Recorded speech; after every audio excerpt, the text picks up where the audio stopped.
Hello students of class 8. So welcome back once again to the e-learning classes. So I was doing with you with the chapter the best Christmas present in the world. Today we will be going with the second part of it. So as I have mentioned you, second part is actually the letter that Jim McPherson has written for his wife, not for his wife, to his wife. Now, there are some important things that I have written on the board. The things that you have to remember, the name, Jim McPherson. Who is Jim McPherson? The person who went to the battle from the British soldier side, and Connie McPherson is his wife.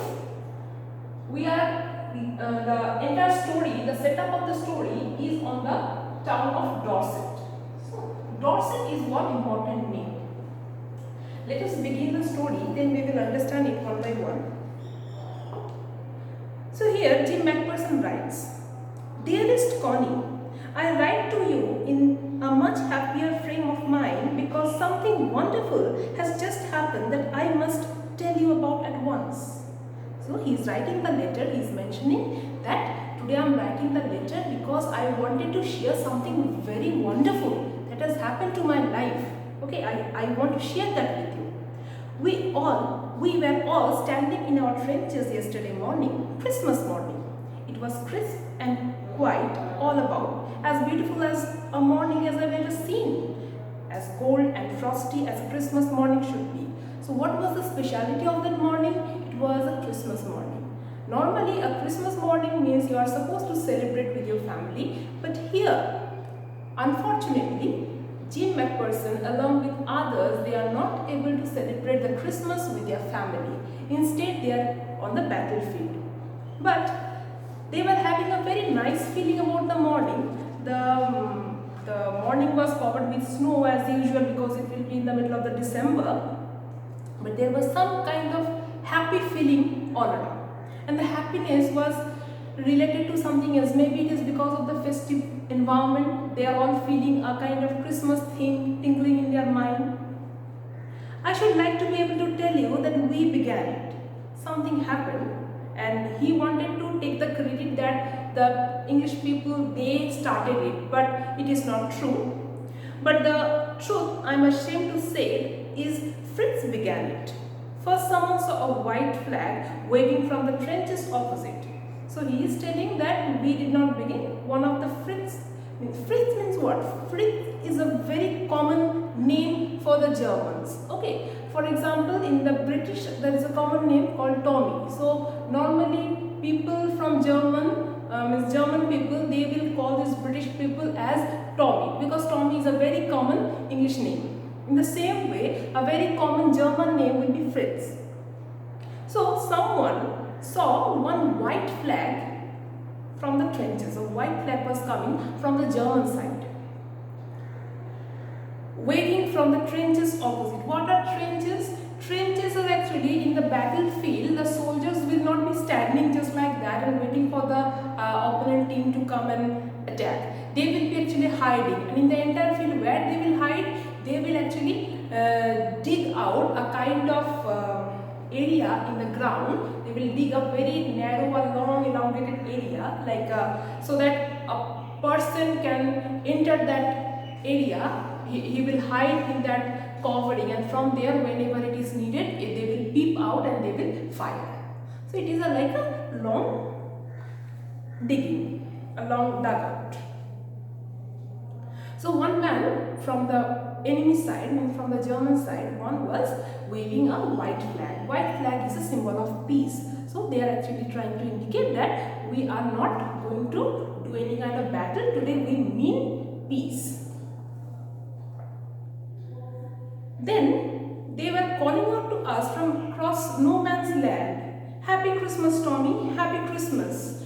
When we had got over the surprise, some of us shouted back, "Same to you, Fritz, same to you." So they were wishing the English people Happy Christmas. And they also got the same wish back from the English side. I thought that would be that. We all did. So I thought, okay, this is a Christmas morning, so it's natural, it's very obvious. They are wishing us Christmas, we have also wished them back. So it will be over there. But no, it was not over there. But then suddenly one of them was up there in his great coat, great coat, and waving a white flag. So someone came up and he was wearing a grey color coat, a big grey color coat. Grey is their uniform color. The German uniform had the grey color. So one of them just came out with a white flag and started shouting, "Don't shoot, lads!" Someone shouted, and no one did. There was another Fritz up on the parapet and another. "Keep your heads down," I told the men. "It's a trick," but it wasn't. So few of the German soldiers had started to come out from their trenches, and one of them was showing the white flag, and they were telling that "don't shoot" means we are not having the intention to attack you, we are coming to make kind of peace, so don't shoot. But here Jim McPherson, he was a little bit alert, because after all they are the enemy side. Suddenly one day the enemy is coming and trying to make peace. Maybe there is some kind of thing, some kind of trick, some kind of trap. So he is being cautious here. So he is telling his soldiers that keep your heads down, put your heads down, don't fall for a trick. One of the Germans was waving a bottle above his head. "It's a Christmas day, Tommy. We have snaps, we have sausage. We meet you, yes." So one of the German soldiers, he was holding a bottle of snaps. What is a snap? A very local alcoholic drink. Okay, that is very easily available there. So, and they require to have such kind of drinks to keep their body warm in that condition. So he is showing the bottle that I'm having a bottle of snaps. We have also sausages. What are sausages? Sausages were a kind of just like a meat, an item of meat. Okay, so meat will be filled inside an elongated, stuffing will be put inside an elongated meat piece, and it will be baked, and it will look very delicious. So it's a very popular dish there. So they are having food, they are having drink, and they are actually asking, they are actually inviting that let's have a party. They are simply telling let's have a party, let's celebrate the Christmas. By this time, there were dozens of them walking towards us across no man's land. So few of them had started. Now all the German soldiers had started to come out from their trenches, and they were moving towards the no man's land. What is a no man's land? No man's land is that boundary line. Okay, suppose this is the Germany border. Okay, so Germany border, and this is the England border. So in between Germany and England border, there is a small piece of land. So that small piece of land actually belonged to no country. So that small piece of land is called the no man's land.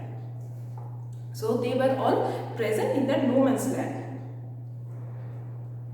Little Private Morris was the first up. So from the English side, Little Private Morris, he got up. "Come on boys, what are we waiting for?" So they are inviting us, and what we are thinking, what are we waiting for?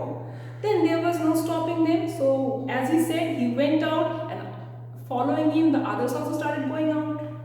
I was the officer. So here Jim is telling that I was the officer in charge for that team.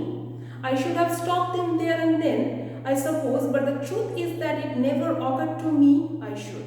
So being the officer in charge, it was my duty, it was my responsibility. I must stop them. I must not let them go out and go enjoying the Christmas with the enemy team. But that thought never ever happened to me. I also went with the flow. All along their line and hours, I could see men walking slowly towards one another. Grey coats, khaki coats meeting in the middle, and I was one of them. I was a part of this. In the middle of the war, we were making peace. So that one particular day, on the day of Christmas, the khaki coat, khaki means the English people, their uniform was khaki color, a kind of light, the dress color which Indian police officers will be wearing, Indian police will be having, that is the khaki color. Okay, so they were having the uniform of the khaki color, whereas the Germans, they were having the uniform of the grey color. So Jim McPherson could see that khaki and grey were mixing together in the no man's land, and in between And in the middle of the war, when the World War I was going on, in the middle of the war, one particular day, one day, they all forgot about their enmity. They all forgot about the war and they were making peace. You cannot imagine, dearest Connie, my feelings as I looked into the eyes of Fritz's officer, who approached me, hand outstretched. Hans Wolf, he said, gripping my hand warmly and holding it. I'm from Dusseldorf. I play the cello in the orchestra.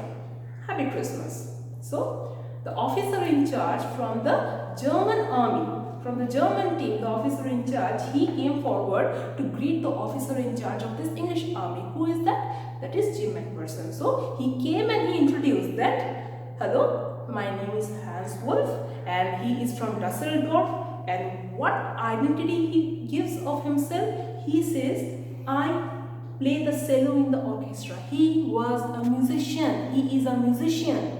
Okay, he is not actually a soldier. So here this identity is important. Identity of a common man. So here everyone, all the soldiers, they are actually not soldiers, they are actually common man. They are forced to go into the war. They had to battle people who are also just similar to them. And he is wishing happy Christmas.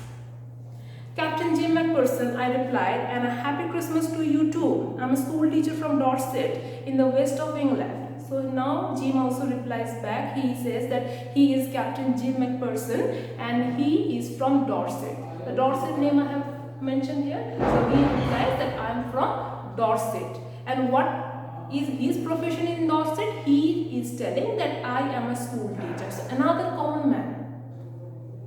I'm a school teacher in the west of England. Ah, Dorset, he smiled. I know this place. I know it very well. So after hearing the word Dorset, suddenly Hans Wolf, the German officer, is telling, oh, Dorset, okay, I remember, I know about this place, I know. We shared my rum ration and his excellent sausage. We talked. Connie, how we talked, we spoke almost perfect English, but it turned out that he had never set foot in Dorset, never even been to England. He learned all he knew of England from school and from reading books in English. So the surprising thing, they both started talking, they both started eating together, they both started conversation. Okay, and in the middle of the conversation, Jim understood that this Hans Wolf actually never visited England. He was never even to this land. Even with this factor, he was never been to England. He can speak a perfect English. Now, why he was able to speak perfect English? Because he was very fond of English books. And from his school, he has learned the language. And he used to read a lot of English books. And his favorite writer was Thomas Hardy. So, one of his favorite English writers, Thomas Hardy, his favorite book, it was written by Hardy only, Far from the Madding Crowd. It was his favorite book. So out there in no man's land, we talk about Bathsheba, Gabriel Oak, Sergeant Troy and Dorset. So they were actually discussing about this Bathsheba, Gabriel Oak, Sergeant Troy. Who were these three? These three were actually the characters from the story Far from the Madding Crowd. So they were talking about the characters of the story. And Dorset. Why Dorset? Because Far from the Madding Crowd is about these three characters living in the place called Dorset. So it is very clear that reading the story, he actually came to know about this place named Dorset. He had a wife and a son born just 6 months ago. As I looked about me, there were a hurdle of khaki and grey everywhere. All over no man's land, smoking, laughing, talking, drinking, eating. So, while talking, he also came to know that he is having a wife and a son who is just a newborn baby, just 6 months ago. As I looked everywhere, as he was looking everywhere, he could only see the grey coats and the khaki coats. Everyone, they mingling together, they were having a very nice time, they were drinking, they were smoking, they were laughing, they were talking. Hans Wolf and I shared what was left of your wonderful Christmas cake, Connie. So Connie had sent one Christmas cake for her husband. Okay, so Jim McPherson is actually sharing that cake with Hans Wolf, and he mentions that here, that we shared your cake and it was a wonderful cake. He thought the marzipan was the best. So in that cake, the marzipan, it is actually a sweet covering on the cake from sugar, eggs and almonds. So it's a part of cake. So that marzipan which Connie made, it's very tasty, and he feels that he has tasted the best marzipan ever in this cake. I agreed. I also agreed, because he also accepted that his wife could make the best of the cakes. We agreed about everything, not only about cakes. Actually, they had a kind of agreement on everything. And he was my enemy. But the surprising thing, we agree about almost everything and he is my enemy. Okay, why he is my enemy? Because he belongs to a separate nation. He belongs to Germany. I belong to England. Now these both the countries are opposite to each other. They are opposing each other. They are having the war. So in that war, because we are included in that war, we became the enemy. But there is actually no logic behind us to become enemy. There never was a Christmas party like it, Connie. So it was a beautiful Christmas party. He had never ever got this kind of Christmas ever. Then someone, I don't know who, brought out a football. So someone had a football, so that person brought a football in the middle of this party. Grey coats were dumped in piles to make goal posts, and the next thing we knew, it was Tommy against Fritz out in the middle of no man's land. Hans Wolf and I looked on and cheered, clapping our hands and stamping our feet to keep our cold as much as anything. So suddenly they all got energy, they all got energized to play football. So what they did, they just removed their coats, they removed their uniform and dumped it in one place to make a kind of goal post, a marking of a goal post. So the grey coats belong to the grey coat goal post belong to that German soldiers, and the khaki will be belonging to the English soldiers. And the two teams were decided, the German versus the England, means the Fritz versus the Tommies. And everyone was cheering them up, they were clapping, they were thumping their feet on the ground, and to kill the cold little bit because it was shivering outside. There was a moment when I noticed our breaths mingled in the air between us. He saw it too and smiled.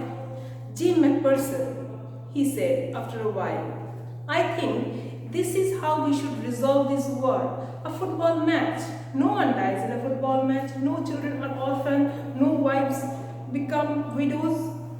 So, while playing the football, Jim could observe something deep, philosophical. He could see that both were breathing, and in a winter when you breathe in and breathe out, there you will feel that vaporized gas from your mouth. It's visible, it's coming out like a vapor. Okay, so he is watching that the vapor that is coming out from his mouth, the same kind of vapor is coming out from Hans Wolf's mouth, and both the vapors are coming out in one place in the air. It's getting mixed up, and there is no difference. He is also human, I'm also human. He is also saved, just like me. So now, suddenly, while they were watching the match, so Hans Wolf commented.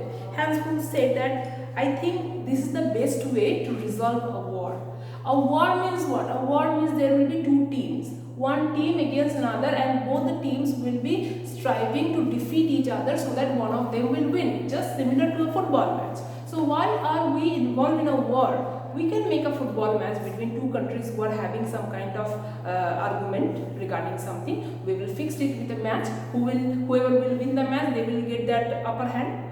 Why not a football match? Because in a football match, unlike a war, there will be no loss of life. That is the most important thing, and that is the tragedy behind the war. In a war, what happens? People can't guarantee that they will survive and they will come back home. Okay, and one man, he is being killed in the war. Along with him, someone else is getting affected. Who is getting affected? He might be having children. So the children are losing a father. He must be having a wife. The wife is losing the husband. So widows are being made in a ward. Children are becoming orphan in a ward. But if it is a football match, then nobody will die. I would prefer cricket, I told him. So just to humor him, he said that not only football, I can prefer cricket, because the England people, they are actually better in cricket. Then we Tommies could be sure of winning probably. So if it is a cricket, then we can guarantee that we will win. We laughed at that. So that was a joke, and it was a very heartily joked, and they laughed. And together we watched the game. Sad to say, Connie Fritz scored. So it's sad because German people, they are obviously good in this football thing, and they only won the match. Fritz won 2-1. So they won by 2 goals. But as Hans will generously said, our goal was wider than theirs, so it wasn't quite fair. So the football match, being a German, Hans Wohl accepted that it was not a fair game because their goal post was wider, so it was easier for them to make the goal. Anyway, it was a generous answer. Then the time came, and all too soon, when the game was finished, the snaps and the rum and the sausage had long since run out, and we knew it was all over. I wished Hans well and told him I hoped he would see his family again soon, that the fighting would end and we could all go home. So finally the time came to an end, the football match was over, the snaps, the sauces, everything was over. So the party came to an end. Now they have to return back to their individual trenches. So in that moment, he just wished Hans that I wish you well, and I hope that he will be able to see his family very soon, and this fighting, this entire war will get over as soon as possible, so that we all can get back to our home. That is their most important desire. Okay, because they are after all common people, they have nothing to do with the war. They are forced to go for this battle. It's not only just really few of them must have this kind of enthusiasm, this willpower that no, I will be battling against this country and I will be victorious. But maximum of these soldiers, they are craving, they are homesick, they just wanted to be with their family. So many months they have been on the battlefield fighting and fighting and fighting. They are craving to meet their family, they are craving this war to get end so that they can return back to their home. I think that is what every soldier wants on both the sides. Hans Wood said, "Take care, Jim Macpherson. I shall never forget this moment, nor you." He saluted and walked away from me slowly, unwillingly. I felt. He turned to wave just once and then became one of the hundreds of grey-coated men drifting back towards their trenches. So, giving a farewell, he wished Jim Macpherson to take care of himself. Okay, and this was a very nice time, he will never forget. He just returned back to his trenches. He just given a last waving of the hand, telling goodbye. We had a very nice time, and he went back to his own trench. That night, back in our dugouts, we heard them singing a carol. So now it was the night time, and they were singing. The German soldiers, they were singing a carol. Carol means a Christmas song, and singing it quite beautifully. It was Still Nacht, Silent Night. So the song was this. Our boys gave them a rousing chorus while shepherds watched. So, in order to complement their singing, in order to complement their carol, the English soldiers also started singing another song, another Christmas carol. That is why the shepherds watched. We exchanged carols for a while, and then we all fell silent. So there was a singing session for some time, and after that there was complete silence. We had our time of peace and goodwill. So that was a very beautiful time when they had the peace, they had the goodwill. Instead of feeling any kind of any feel of enmity, they were having a goodwill for each other. A time I will treasure as long as I live. So here Jim is telling that I will treasure this moment, I will treasure this time in my life throughout. Dearest Connie, by Christmas time next year, this war will be nothing but a distant and terrible memory. I know from all that happened today how much both armies long for peace. We shall be together again soon. I am sure of it. Yours, loving G. So Jim ends the letter telling Connie, now this part is important, he is telling Connie that he hoped that next year by this time the war will be over. And as the war will be over, he is assuring, he is making a promise to his wife that I will be there with you by the next Christmas and we will be celebrating the Christmas together. And that will be a happy moment for both of them. So it was the promise that Jim makes in his letter to his wife Connie. So till this part will be today's lesson, and next day in our next class we will be going in the part 3. Now part 3 will be very important because part 3 we will understand the other important half, means the story from Connie's side. We have got the story from Jim McPherson's side. Now we will get the story from Connie's side. Okay, see you in our next class.